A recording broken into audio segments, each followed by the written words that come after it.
बुद्ध कमाल की बात कहते हैं। हमें इच्छानुसारी नहीं होना चाहिए, यानी कि हमें मन के अधीन नहीं होना चाहिए। हमारा यह चित्त अति चंचल है, इसे वश में करना बड़ा कठिन होता है। ये मन विकारों के, वासनाओं के जाल में छटपटाता है। समझदार व्यक्ति इस चित्त को भटकने से रोकता है और अच्छे कर्म करने के लिए एकाग्र कर लेता है। नमो बुद्धाय। मैं रोहित, धम्मपद सुखी जीवन का मार्ग कार्यक्रम में आपका स्वागत। एक समय बुद्ध चालिका पर्वत पर विहार कर रहे थे। बुद्ध नियमित ध्यान साधना करते थे। भिक्षुओं को भी साधना मार्ग का निर्देश दिया करते थे। एक दिन वे दिनचर्या के अनुसार भिक्षाटन के लिए गए।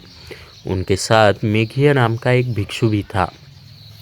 भिक्षाटन के दौरान मेघिया ने एक बहुत ही मनोरम आम्र उद्यान देखा।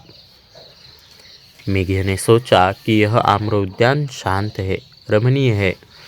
क्यों न मैं इस रमणीय उद्यान में आकर ध्यान लगाऊं? ऐसा विचार उसके मन में बार बार आने लगा। भिक्षाटन के बाद मेघिया के मन में यह विचार और तीव्र होने लगा। मेघिया तथागत के पास गया। मेघिया ने सादर प्रणाम कर बुद्ध को निवेदन किया, भंते, यह आम्रवन अत्यंत ही रमणीय है और ध्यान साधना के लिए एकदम उपयुक्त है। मैं वहाँ जाकर ध्यान साधना करना चाहता हूँ। तथागत मुझे अनुमति दे। उस समय बुद्ध के पास केवल मेघिया भिक्खु ही था, इसलिए उन्होंने मेघिया को थोड़ी देर इंतज़ार करने के लिए कहा। कोई दूसरा भिक्षु आए उसके बाद चले जाना। पर मेघिया का मन नहीं माना। वह तो वहाँ जाने के लिए बेचैन हो रहा था। अपने आप को रोक नहीं पाया। उसने दोबारा तथागत से निवेदन किया। बुद्ध ने उसे फिर समझाया। मेघिया भिक्खु के लिए यह बड़ा दुविधामय था, क्योंकि उसका मन उस आम्र उद्यान में जाने के लिए बार बार मचल रहा था। मेघिया बार बार तथागत के सामने निवेदन करता रहा और आखिरकार बुद्ध ने उसको जाने की अनुमति दी। मेरी इच्छा पूरी हो गई सोचकर मेघिया बहुत खुश हुआ। वह तुरंत विहार से निकला और जल्द ही उस आम्रवाटिका में पहुंच गया।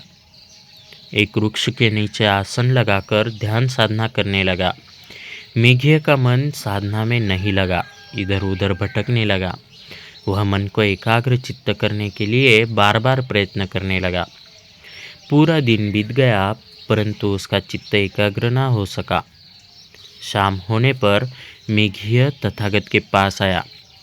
तथागत को बताया कि वहाँ जाकर वह ध्यानरत होने का प्रयास करने लगा, परंतु उसके मन में नाना प्रकार के अन्य विचार आने लगे और वह चित्त को नियंत्रित करने में, एकाग्र करने में असमर्थ रहा। तब शाक्य मुनि ने समझाया, मेघिया, हमारा चित्त हमेशा सांसारिक सुखों की ओर दौड़ता है। हमारा यह चित्त बंदर की तरह होता है। बंदर जंगल में एक पेड़ से दूसरे पेड़ पर, एक टहनी से दूसरी टहनी पर दौड़ कूद करता है। बंदर की तरह चित्त भी अति चंचल है।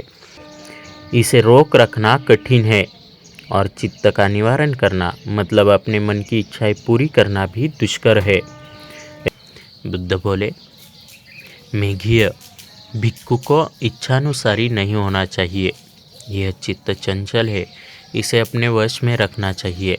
ऐसा कह तथागत ने ये दो गाथाएं कही।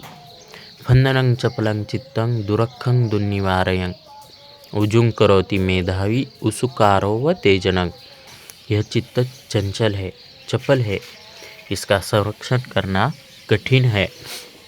समझदार व्यक्ति इसे उसी प्रकार सीधा करता है जैसे बाण बनाने वाला बाण को।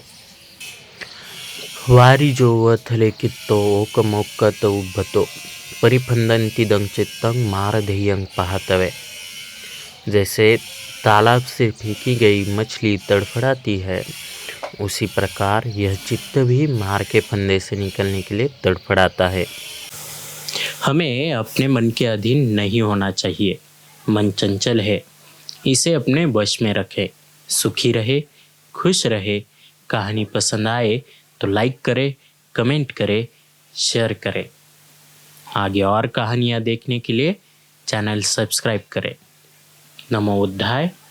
Have a nice day.